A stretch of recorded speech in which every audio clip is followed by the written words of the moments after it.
Now pleased to be joined by the newest member of the Sacramento Kings coaching staff, Coach Doug Christie. How are you, sir? I am doing fantastic. H, how about yourself, sir? I'm doing really well. Thanks for joining me. New gig for you after all the years on the mic. Congratulations, but also, are you crazy? Because I've seen, it's not that broadcasting is simple. It's not like it's an easy job, but I've seen what coaches have to do, Doug. There's all this time in like film rooms, all this time at the gym, and these crazy long hours. I would not make that trade myself. So tell me about moving to the bench.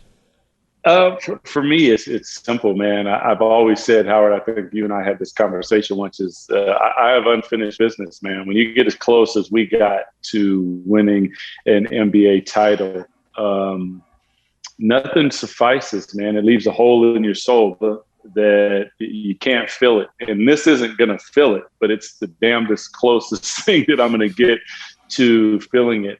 I like broadcasting, but as soon as I hit, and people have said this to me before, similar to you, it's like, are you crazy?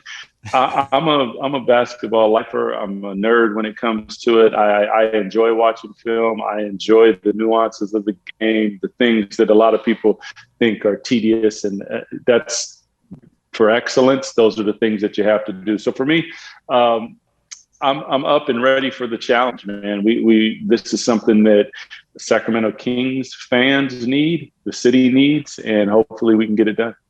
Yeah, it's been a while, as you and I both know, because you were playing and I was covering a lot of Western Conference playoffs back when the Kings were great, which we'll get to in a minute because we got to talk about your buddy Chris Webber going into the Hall of Fame this weekend.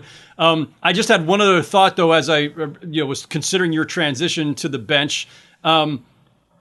You became really well known on the broadcast side for your bow ties, your pretty colorful suits, and everything else. NBA coaches don't wear suits anymore, Doug. They're like down to sweats and stuff. So like, where are the bow ties going? Can you work it in somehow? Can you get Luke Walton and the rest of the staff to do that with you? I'm a little curious. I would never even ask. I am so okay. Like Lululemon that's where I live, man. Total comfort, relaxation. If you want to move around a little bit, you can do that. So we can retire all that. There will be a time, a little dinner with the wife or dinner with the team. Maybe we bring something like that out. All right, good to know. So just put it in storage for the time being. I'm all in favor of coaches being more comfortable. I'm not one who likes to dress up for games anyway. Everybody's seen my shabby wardrobe, so I'm not one to talk. We mentioned the drought. So it's been, I hate to say it, Sacramento fans hate probably hearing it. They've lived at a 15-year drought, longest in the NBA since the playoffs. But there is some excitement, I feel like and legit excitement with what you guys are building with De'Aaron Fox and Tyrese Halliburton. This could be one of the great young backcourts in the league before long, drafting Davion Mitchell. And now you get to think about this from a different perspective as an assistant on Luke's staff and how these pieces fit together. Obviously, we're here mostly to talk about, I think, a little bit about the past and Hall of Fame, but about the Kings' future. Mm-hmm. How are you feeling about this moment and this, as you're joining this staff where you do have like this starting to outline of a young core that you can start to see something good emerging?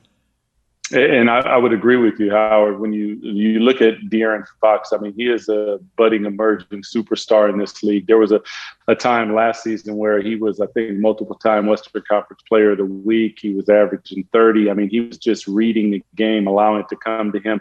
Halliburton was played with a chip on his shoulder from the standpoint that a lot of teams overlooked him. Will the shot translate and all these different things? The kid is an extremely hard worker, extremely high IQ.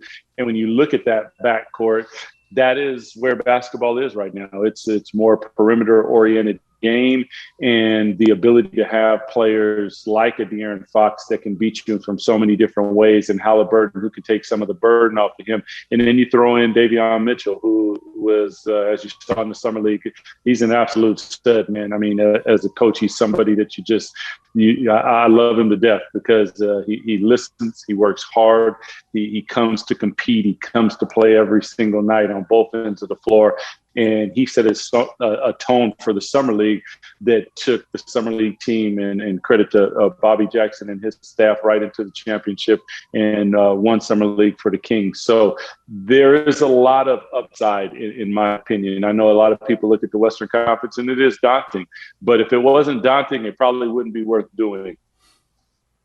No doubt. How much time have you guys already spent as a coaching staff thinking about ways to work those three guards together? And of course you have Buddy Hield, one of the great shooters in the league too. So it is crowded, and I think it did make some people wrinkle their noses a little bit or their eyebrows a little bit, thinking, well, how you've got this great young backcourt already, and you've got three really high level guards, and how does Davion Mitchell fit into that? Are you confident that you guys are going to be able to kind of maximize all those guys? And there's only so many minutes, obviously, and so many opportunities with the ball.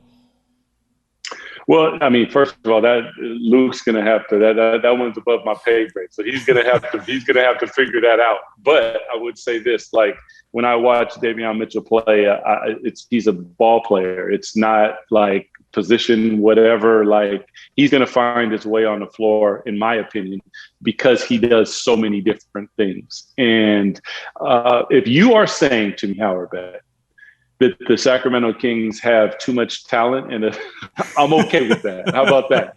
Let's roll with that. So if that's what you're saying, and that's what we're being criticized for, I say Monty McNair, front office, thumbs up.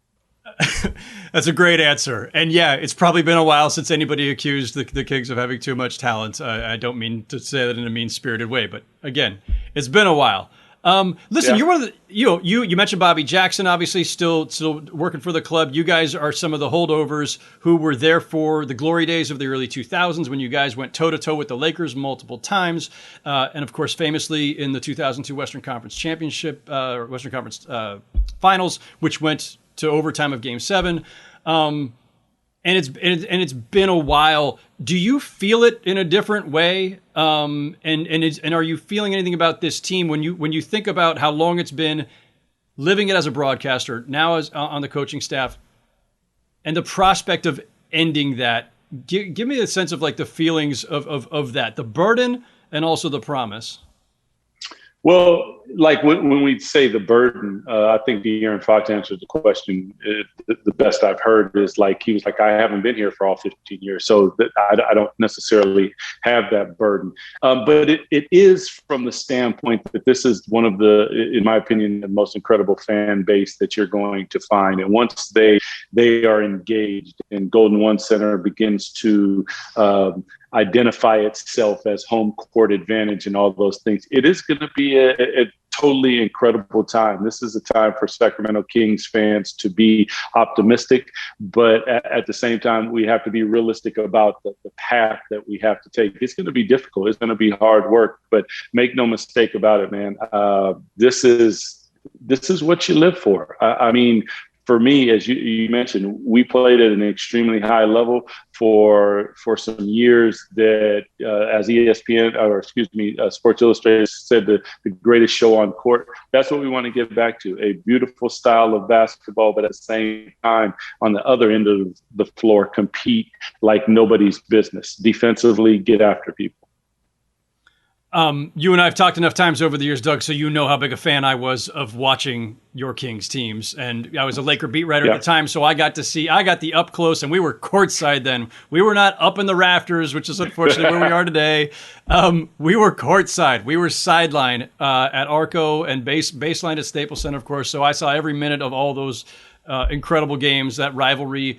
I've seen other series, maybe in other teams, that might hover in that territory. I don't think I've seen anything that rivals that rivalry. It was a blast. Your team, so you mentioned the Sports Illustrated cover story from back in the day, and I think that was a Phil Taylor story, but it was basically you guys were the greatest show on the court, which was true for sure at the time. And I looked at that team two ways.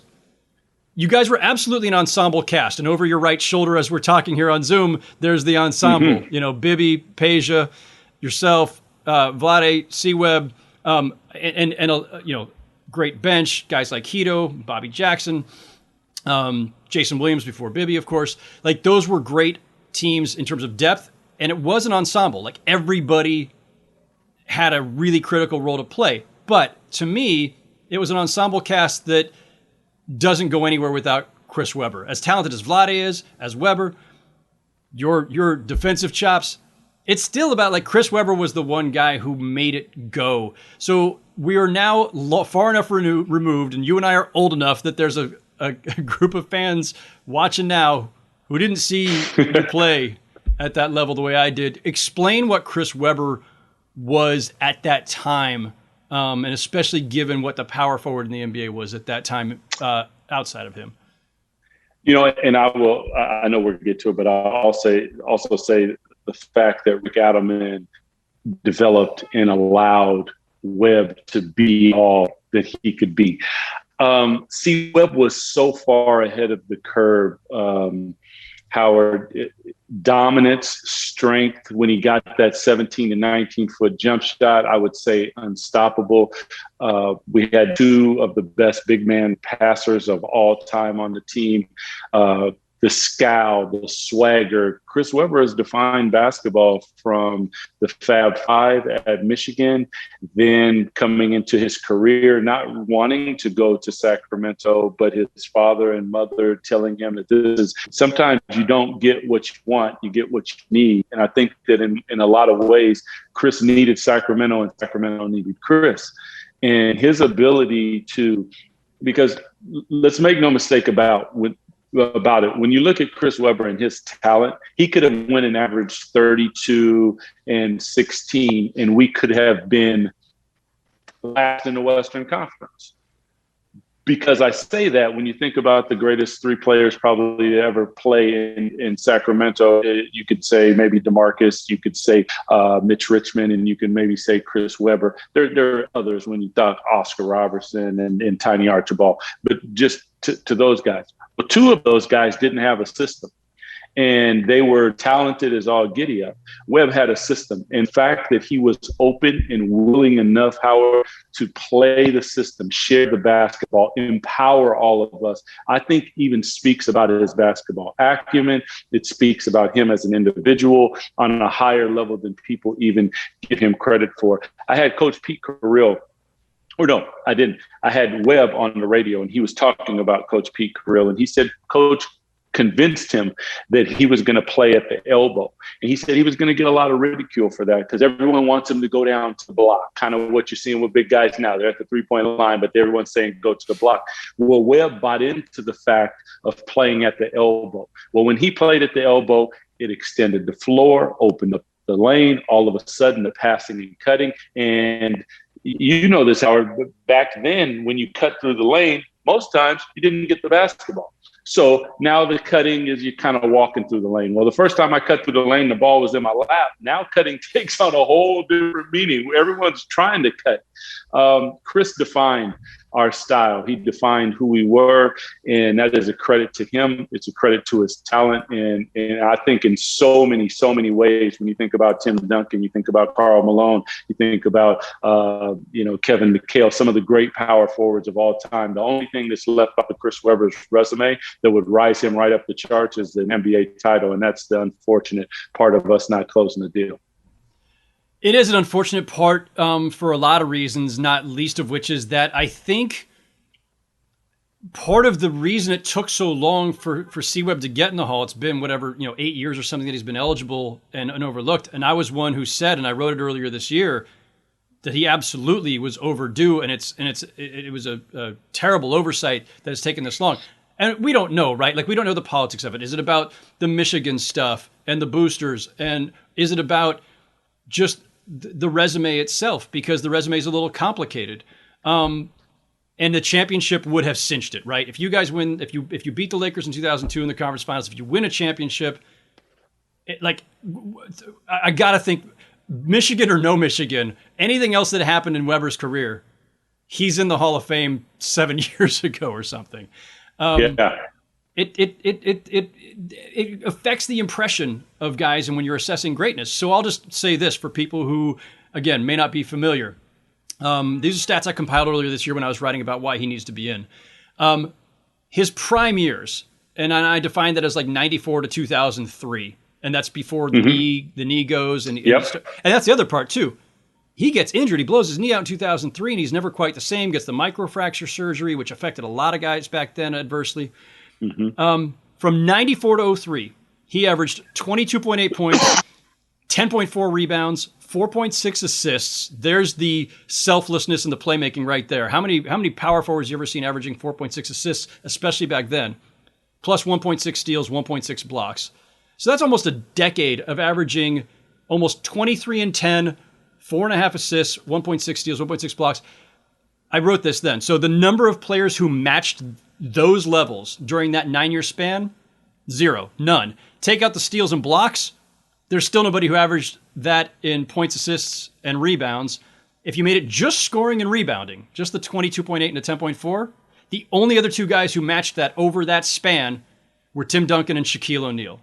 Like, that's how freaking great Chris Webber was, how dominant he was, and besides that, was still selfless, because he could have been averaging more. Also, by the way, though you guys played at a fast tempo for that time, people need to understand that these numbers would be much higher in today's game with so many more possessions. So, dude was a monster and really talented. And I think I want you to speak to this, Doug, because you know him much better than I do from being with him day in, day out.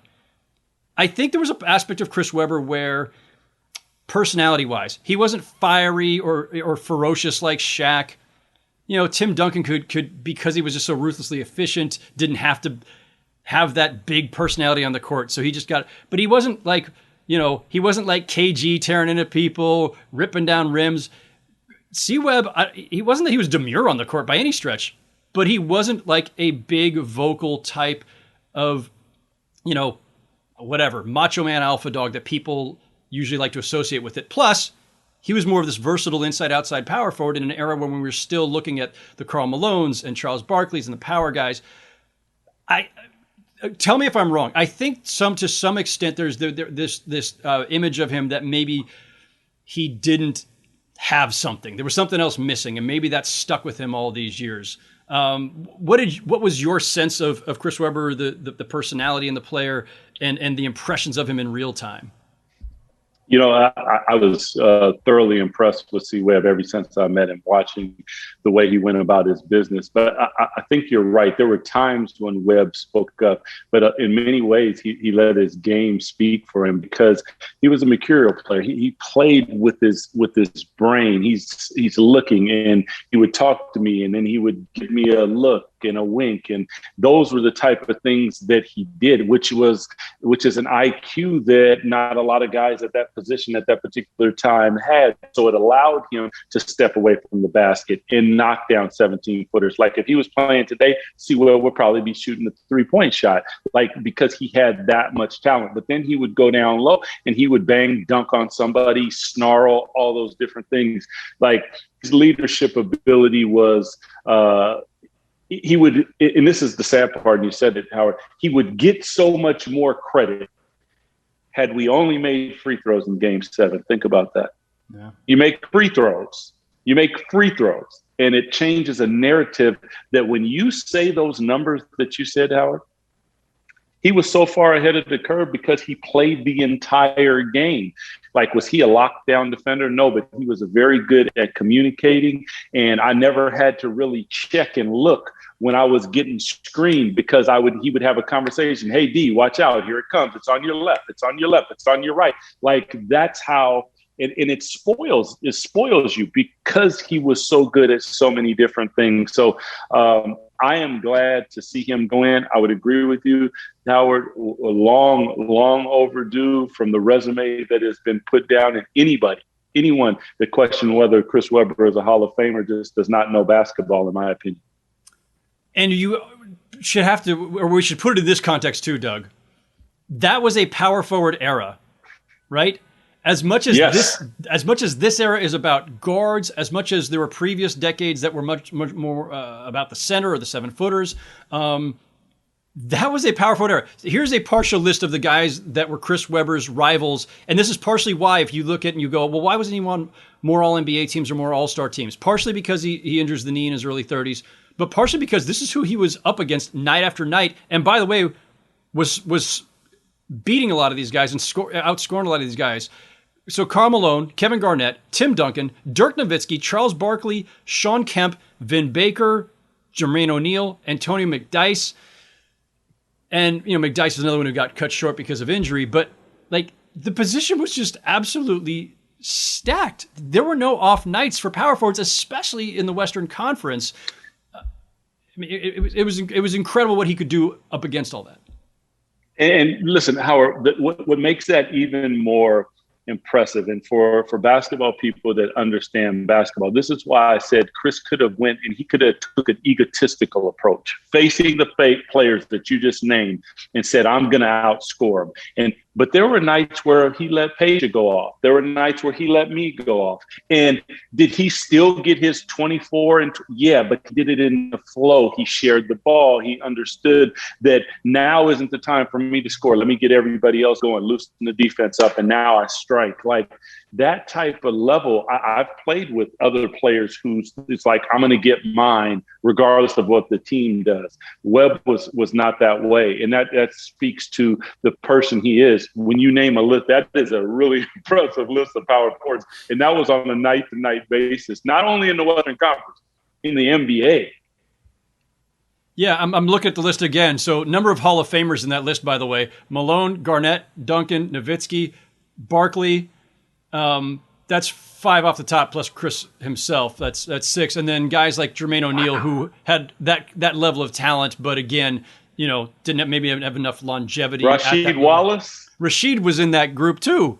Come on, man. Yeah, I mean, just absolutely stacked that position. It's wild to think about how much the NBA's changed, right? Like that was power forward was a glamour position. Now everybody's like, yes.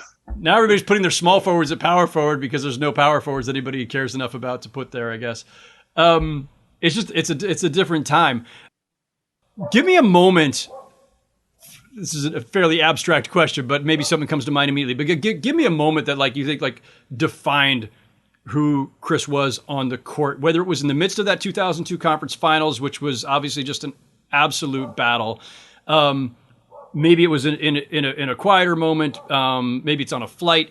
Give me you're the quintessential when you're describing to your kids who Chris Webber and what he was about, aside from obviously the skills themselves on the court. There were so many times, Howard, where the ability to keep everything light and everybody to stay relaxed, whether we're cutting somebody's hair on the plane for a certain amount of money, or one time at practice, which defined, Webb our second unit was pretty good. We lost to our second unit in practice quite often, and they would chirp a lot. Well, one day they were chirping Jabari Smith, he's chirping, and it was like a timeout. Everyone's getting some water, and Webb's just like, well, if you want to keep talking, give me the ball, come down here. And he's in the post, guys playing post defense, and he just grabs the basketball, takes one dribble, shoulder to chest, and I mean, he just reached back and just dunked it on top of him, and everyone was like, oh my God. Well, he's letting you know that this is what I could do, but we're playing basketball. That is, for me, so many moments from I'm grabbing a rebound, which is a 2-guard. Now the power forward is trailing me. I dribble in front of him, drop the ball between my legs, and now when he developed that 17-foot jumper, he's just right inside the top of the key, pulls up and knocks it down, chip his guy all at once. The beauty of the game. And then just the communication, not always verbal, sometimes just looking at each other. Those are the things that you miss, that if you watch C-Web play, and especially now you're watching it on SD, you're not in HD, you might miss a lot of that stuff and not understand and see the essence of what made a player like him so very special. You mentioned the selflessness, and we in the media especially, we love to kind of glorify the selflessness. We always love the guys got a lot of assists and passing. He's such a selfless player.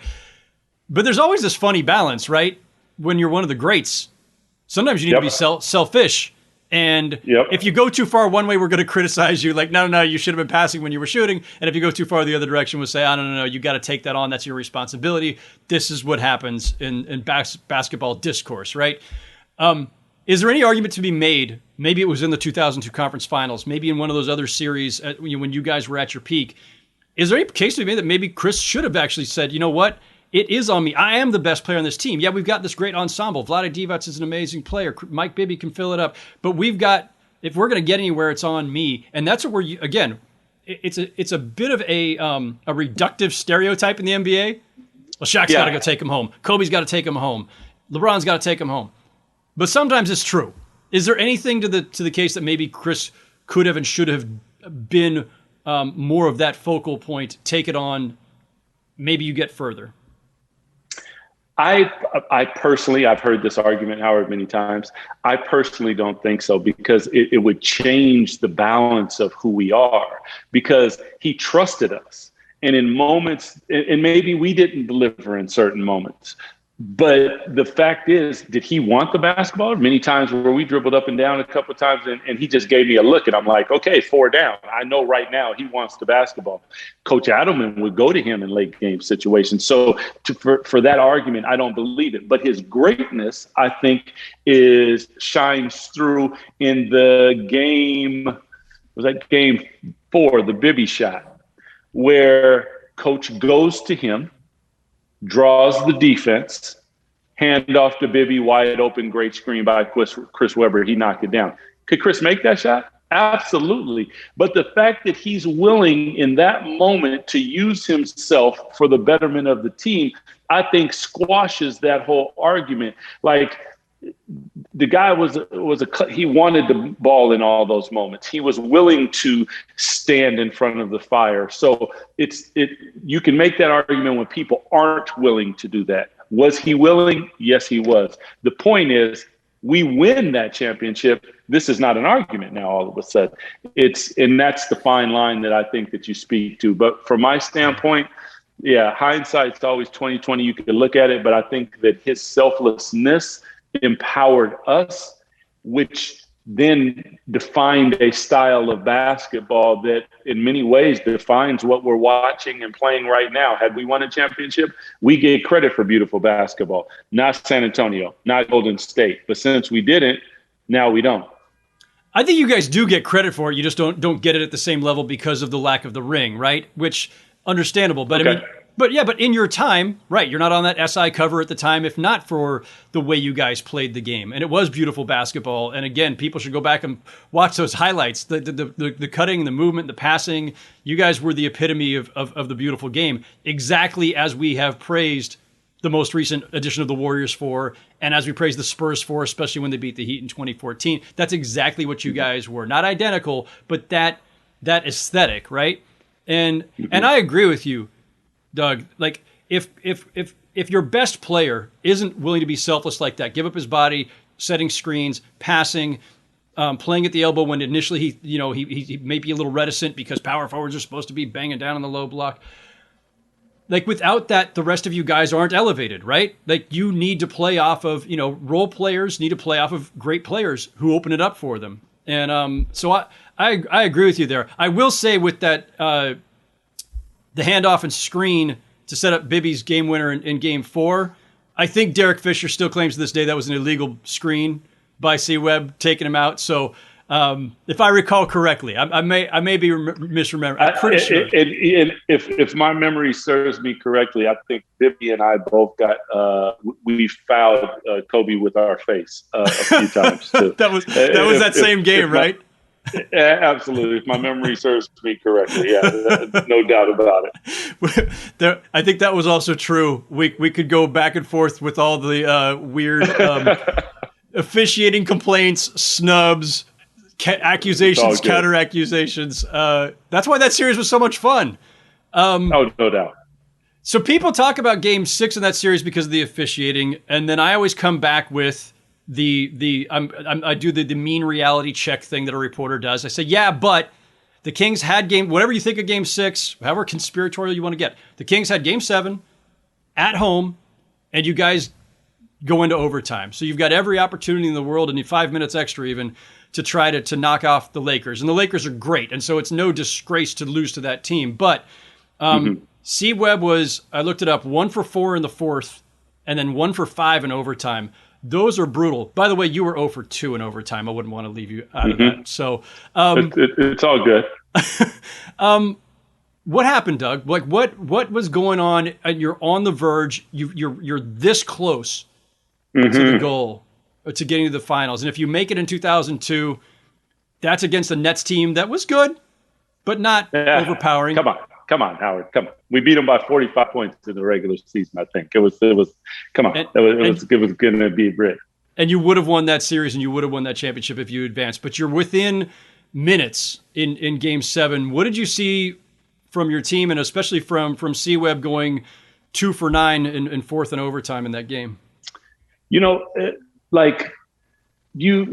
thing that we never really complained about with each other was making innocent shots. Like it happens. Like was the shot a little flat? Were you a little tight?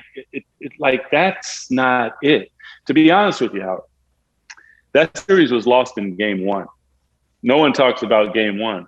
We had fought all year to get home court advantage, and we pissed it off in Game 1. The reason being, the Lakers, they had been there before, and they were at championship level, and we were at Western Conference Finals level. There's nothing bad about being at Western Conference Finals level, but it's not championship level. They came in immediately. I think Kobe had like 48, and that was where, and after that, we were good.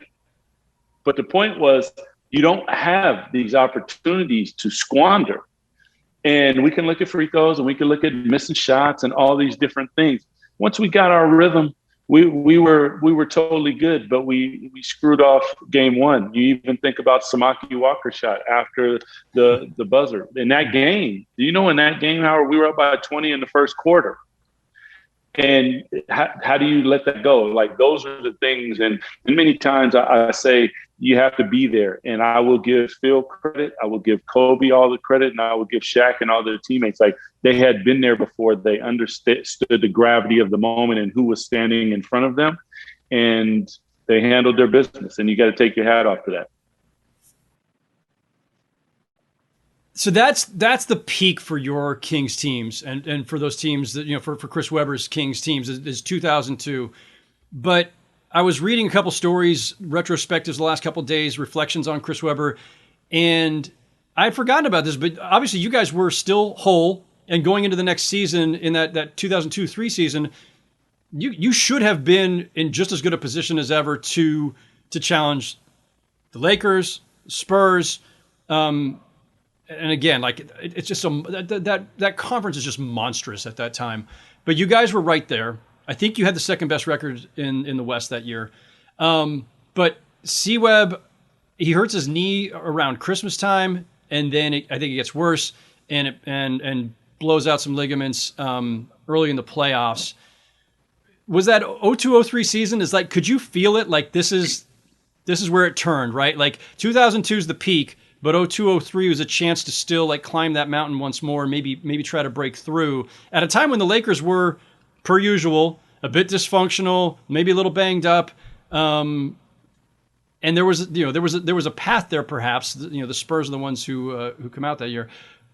What did you see happening across that last full year of that group? I think.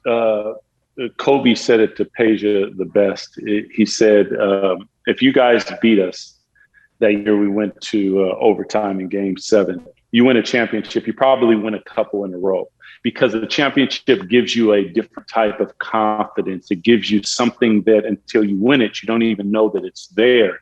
And the inability for us to do that, because we brought in Brad Miller, we were playing good basketball, Keon Clark, Jimmy Jackson, we had pieces, but without that championship, without that experience, without those things, all of a sudden I'm getting plantar fasciitis a little bit, and Webb's with the knee, and all these different things started happening.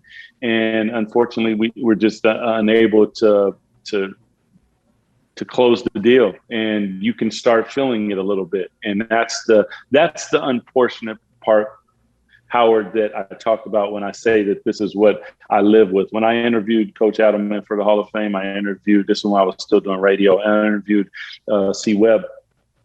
And I asked him, I said, I haven't had a chance to talk to you guys, and I asked you this question. I said, but for me, just talking every day and being around basketball is therapeutic, because this is something that you live with, and it's painful, because in an athletic lifetime, there's a window, and when it closes athletically, you can no longer do anything about it. I can get into coaching, do different things, and each of their answers were different, but that's the thing that you live with is the inability to close the deal, and forever is something that will haunt us in many ways. I think Jeff Petrie, in that front office, Wayne Cooper, they put together hellified teams. They got us pieces.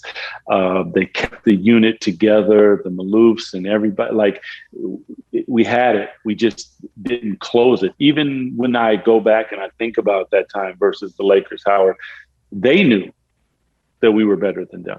You know, when you compete against somebody, you know it.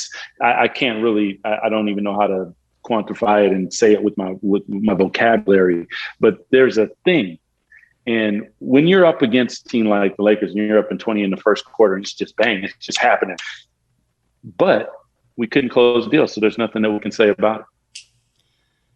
So you guys have all lived with that for a long time. It will stay with you in one form or another. But C-Webb going to the Hall and Rick Adelman this weekend. Yeah. I could argue this is a validation for your entire Kings era, like for all of you. Do you feel like, for Chris, after going through all these years of being snubbed, overlooked for this, there's a certain emotional side of that and the gratification. Do you feel it vicariously a little bit too? Is this something that all of you who were part of that team, those teams, feel like this is the recognition that eluded us? Yeah, I think a little bit of us will go in with Coach Adelman and Webb, and that's why you'll see myself and Peja and Bobby and Bibby and Vlade will be there. I'm not sure if Jay Will is coming or not, but you'll see that brotherhood there, because obviously winning a championship would have been everything, but to also watch our brother and our father in many ways, and Rick Adelman, to get crowned. It's a crowning achievement. It's a good thing. We knew that. I don't think Rick gets the credit that Rick deserves either. I mean, he goes to the finals twice in Portland. He doesn't win. We are right there on the cusp with the Lakers. We don't win. So the respect isn't necessarily put on Rick's name, but in many ways, whether it's him and Coach Kirill and Jeff Petrie and the whole brain trust think about the style of basketball that he brought in and the willingness of Rick Adelman to allow us to be different. The behind the back passes, the things that as a kid you're taught that's fancy. Well, when you take basketball to higher and higher levels, Rick would say, no, it's required at this particular instance based upon the proximity to the defense and where they're playing you at. The pass is the behind the back pass. Can you execute it at a high level? Like his ability to allow us and then play through the big guys and allow our power forward to bring the ball up the court. A lot of stuff that we didn't see in basketball, like both of those guys not getting the credit. This is in many ways, Howard, to your point, it is a bit of credit for all of us. I'm glad you, and thank you for that. That was a beautiful description of what Rick Adelman brought to the game and to your teams in particular, and of course several other spots around the NBA. I'm glad you pointed that out. It's funny too, as you mentioned it, Doug, because back then I remember thinking Jason Williams pull up three in transition and be like, oh, everybody cringes because back then that was considered a bad shot. Like, work the clock, get the better shot. What are you doing? The pull up three now is a staple of the game. And, it doesn't feel like that long ago. I understand it was, but that was considered a bad shot once upon a time. Rick Adelman gave you guys the license, or I'm sure at least certain guys the license to take that kind of shot, in addition to all the other things you pointed out. So I'm glad you noted that. Couple other quick things. In the Athletic today, Chris Webber talks about going to Sacramento, feeling like it was purgatory initially. And like he used that word, talking about like there was a team employee wearing a David Robinson jersey one day when they were going to play the Spurs. Like Chris Webber made Sacramento relevant. Whatever people want to say about Sacramento now and the Kings now, I get it. It's been a long time. I don't think people understand the Kings, especially in those early years in Sacramento, were even more of like in Sacramento, highly relevant, and the fans freaking go nuts, as you pointed out earlier. But around the NBA, Sacramento was the Outback. It was Siberia. C-Webb, by deciding to after, obviously everybody knew he didn't want to be there, puts on the best face. They put this team around him with all of you guys, and magic happens. And it just shows you, it doesn't matter what you think of a market or a town, like you do the right things basketball wise, you get the right players to build around. And Chris should get credit for that too, because he could have probably pouted his way out of there. He could, but no, he signed the big extension. He stayed, and you guys were amazing for that time. He does say though, however, there was a moment, and I don't remember which year this was. It had to be, in looking at the quote, this has to be somewhere in the 97, 8, maybe 9 range. He says, quote, "I thought there was going to be a trade to the Lakers for Eldon Campbell, Eddie Jones, and Nick Van Exel for me." And he says, quote, "I wanted to go there." He says that to Jason Jones of The Athletic. I think that's a year or two probably before you get there, Doug. But yep. Were you aware of how much Webb wanted to go play with? I remember those trade rumors back then too. Like that was definitely a discussion. I don't know if it was ever close. Well, first of all, it's obviously taboo for Kings fans. But if you think about it, I mean, that's kind of what's going on today. Like you're seeing those type of trades. You're seeing those type of big time teams and top heavy teams put together. So also you're playing beside Shaq, who is at center. You're at power forward, different skill set, got an incredible all-time talent in Kobe Bryant. So but to Webb's credit, I think that there's faithfulness, there is respect, there's loyalty in what he did and what he brought, and it speaks volumes. I always say, because I hear the same things you do, people making jokes about the Kings, and I would always tell them, first of all, it's going to be that way until you start smacking some people around. And until you start beating people the right way, because those jokes weren't happening when we were playing like that. Yeah. But it's the same, like Utah wasn't a destination, but guess what? They were number 1 in the NBA last year. Detroit wasn't a destination, back-to-back champions. Memphis, they're putting together a hell of a ball club. Yeah. So, but you look at Doko now, you look at everything that's happening in Sacramento. I think that a lot of narratives are being carried on that don't really apply. And that's what I'm here for, man. Like I said, unfinished business. And same as those guys going into the Hall of Fame, the words Sacramento King, NBA world champion Sacramento King, when that happens, it's not just, it's everybody. That's the vindication for everyone. A lot of people will laugh when they hear that, and that's okay, because if you're not shooting for that, then what the hell are you doing? Absolutely. A couple more before I let you go. So the rest of this class, in terms of the NBA players going in this weekend, Ben Wallace, who obviously a peer of yours in terms of eras, Paul Pierce, Chris Bosh. I was thinking, like, what's your best story about any one of them? But then I'm thinking, like, just based on position alone, you must have had some pretty great battles with Paul Pierce. Any Paul Pierce moments that jump out at you? Or Ben Wallace or Chris Bosh, if there was something I might have missed along the way there. Well, I always thought that Ben, he got a defensive player of the year. I thought that was mine that year. I've always thought that. But the perimeter guys always get screwed, Doug. What is this with? It's on us. I'm the media. We vote on this stuff. We always go with the big guys and the guys who block a bunch of shots and grab a bunch of rebounds, and we overlook the guys like you who had to go try to deal with Kobe Bryant every night. Yeah, and listen, if anybody was to win it, I would totally take my hat off, because Ben's story, how he played the game, how he got down, I am so with. I have the utmost respect for Ben. Thinking about Chris Bosh, transcendent talent and the ability to shoot the three, shoot the mid-range, again, sacrificing of himself because he could have stayed in Toronto. He could have kept averaging whatever. He would have still been a Hall of Famer. He chose to go win and actually back off a little bit so that other guys could shine in a team setting with Pat Riley and Eric Spoelstra. Hats off to him. But when you think about Paul Pierce, I think about I can remember he was a rookie and Gary Payton had a game in Seattle and I was playing and this is getting to see him for the first time. I watched him in Kansas because I just watch all basketball. And then all of a sudden I'm seeing, he does a couple of dunks and I'm thinking, wow, I didn't know he had athleticism like that. Then I'm watching him score. And right then I'm kind of knowing, okay, well, we'll see what he develops into. But I can see all the pieces that would make Paul Pierce, make him great. But just a competitor, getting after him, stealing his basketball, starting to chirp and get at each other. And then watching him go through the down years in Boston. I think that's what a lot of people don't necessarily remember. All of a sudden it's down and there's trade rumors about Paul and all those. They trade the big three. I was happy for him to watch him go through the transition of a franchise that is a cornerstone franchise in the NBA that has been at the top of the shelf. And all of a sudden it's at the bottom. And he rides through that, and on the other side is a championship for him. So, Yolanda Griffin right here, shout out, winning a championship for the Sacramento Monarchs as well. So we got a trilogy going in Sacramento. That's nice.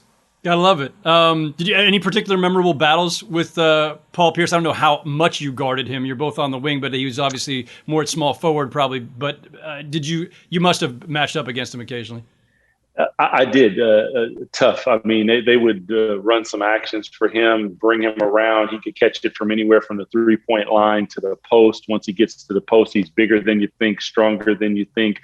And for me, it was a little bit easier than some guys because normally Paul's bigger than somebody or he's stronger than somebody or he's quicker or more athletic. And I shouldn't use the word quick in Paul because he wasn't necessarily super quick, but he knew when and where to probe and do his thing. But I can remember, I'm thinking whenever we're playing Boston, I got to shut this guy down. I got to slow him down because if you don't, he'll get a game going. And before you know it, you are toast. But nothing in particular, just I can remember the battles of denying and getting hands on his balls and taking buckets at the same time. Let me say that because he would hit you with buckets as well. A hell of a player, man.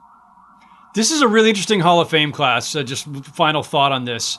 In terms of the NBA players specifically, that foursome. Chris Bosh, like 7 years into his career, putting up numbers, but he's playing in Toronto. No one's paying that much attention. No one's projecting him as a future Hall of Famer, I don't think. Numbers or no numbers. Ben Wallace has one of the strangest career arcs in NBA history, or certainly among Hall of Famers. He's nobody for 3, 4, 5 years, whatever, undrafted, everything else, bouncing around. Suddenly, boom, the guy is a defensive force, and he's in the perfect place at the perfect time with the perfect cast in Detroit. And then just as quickly, after about 5, 6 years, falls off. So his prime years, his peak, was kind of short, which I think is part of why maybe it took him a while to get in the Hall of Fame. 7 years or so into Paul Pierce's career, the book on him was he's kind of selfish, he's immature, he's putting up numbers, but he was, I think he was viewed as somebody who was kind of just a gunner. Like everything changes, of course, when they get Garnett and Ray Allen, but the talent was always there. And then Chris Webber, your teammate, kind of similar, right? Forces his way out of Golden State after 1 year after clashing with Don Nelson. So now he's looked at as a prima donna. Back then, you don't force your way out of anywhere in the NBA. So he's looked as a prima donna. Goes to Washington. Bunch of talent there, but they can't win. Traded to Sacramento, and nobody knows what that's even going to become. So I think it's a really fascinating class because I don't think for all the talent that we're seeing in those guys, talent alone doesn't get you to the Hall of Fame. Talent alone doesn't make you a legend or a perennial all-star or all-NBA. And I think for all four of these guys in very different ways, like these were career arcs that until you saw the back half, you didn't really know what you were going to get, and it would have been understandable to write them off, not write them off as talents, but write them off as all-timers early. And it's a good lesson. Yeah, it is. I think it also says a lot about defining somebody as opposed to allowing their career to define them. And what I mean by that is you talk about Paul early, and I think that in many ways he was what I said about Webb. Webb could average 30 and he could average more and the team not been as good. Then all of a sudden, Paul gets 2 Hall of Famers in Ray Allen, Kevin Garnett. He decides, like, I'm still scoring, I'm still doing my thing, but I'm going to take a little bit of a back seat so that we can win. Well, Ben Wallace, I think in that Joe Dumars team that's put together in Detroit is one of the best of all time as far as bringing an ensemble cast together that had this or that, but they played together as a team. Like, that was what Ben needed for his basketball wizardry to show at the highest level. Similar to Webb, you saw all the talent, but then when he said, you know what, we are going to do this, I think that it took his wizardry to a completely other level. And the same for Chris Bosh, as I already stated. He was great in Toronto. He's going to probably, his numbers would have been Hall of Fame numbers, but he chose to do something that ran against the grain and something different. And hats off to him for that as well. Absolutely. And nice shout out to Joe Dumars, current Sacramento Kings consultant. My guy. Yes, he's one of the best, man. Joe's the best. Give him my regards. Before I let you go, Doug, so you are in your home. You said your gym, not your office there. So I'm seeing all the Kings memorabilia on the walls. Is there one favorite thing that I'm looking at behind you? Of course, our listeners, we're on YouTube also. So you actually, if you want to go see what's behind Doug when we're talking here, go to YouTube. What's the best thing back there? What's the most memorable or most meaningful? You know, the one that strikes me is this one right here, because I'm a young player that is Michael Jordan, and he's kind of squatting down, and you can see his triceps like flexed, and then I'm standing there as just this loafy young kid, and as I look at it, I'm just like, oh my God, this is next level. So that's the one that always strikes me, because I even tell young players today, I'm like, look at LeBron. That's your competition. Like, if you aren't handling your business, that's who you're competing against. And that picture always reminds me of that. Get your butt in the weight room. Do your business. Make sure that you give yourself the best chance, because you're looking at the greatest of all time. And he is cut up, man, and dominant. I will say this, though. 72-10. One of those losses was to our lowly Raptors, my friend. Ah, nice. Was that your rookie season? No, it was the first season of the Raptors. That's right. You were right. Your first year with Toronto. Yeah. Right. Yeah. Toronto. Your first year with Toronto, and you guys accounted for one of the 10 losses of the 72-10 Bulls. Come on, every once in a while, baby. You take what you can get, man. If you could raise a banner for dealing the one of the all-time greatest teams, maybe the greatest team ever, one of their 10 losses, I'd take it. I'd put up a banner. I'd make my own. Hell yeah. No doubt about it, man. Yeah. Doug, this has been great, man. I appreciate you spending the time. Thanks for sharing all the insights and memories. I told you this before we got online. I will repeat it now. Best of luck to the Kings this season. I need you guys to be good for selfish reasons. I always root out of self-interest, and my self-interest is that I've got family up in Sacramento area. I like getting back to Northern California when I can. So please, go ahead and end the playoff drought this coming season. Give me some excuses to come out. Do some stories for SI about the Kings. I would love that. Oh, man, we would love it. Kings fans would love it as well. As always, Howard, I truly appreciate you, my friend. Appreciate you. Thanks so much, Doug. Take care.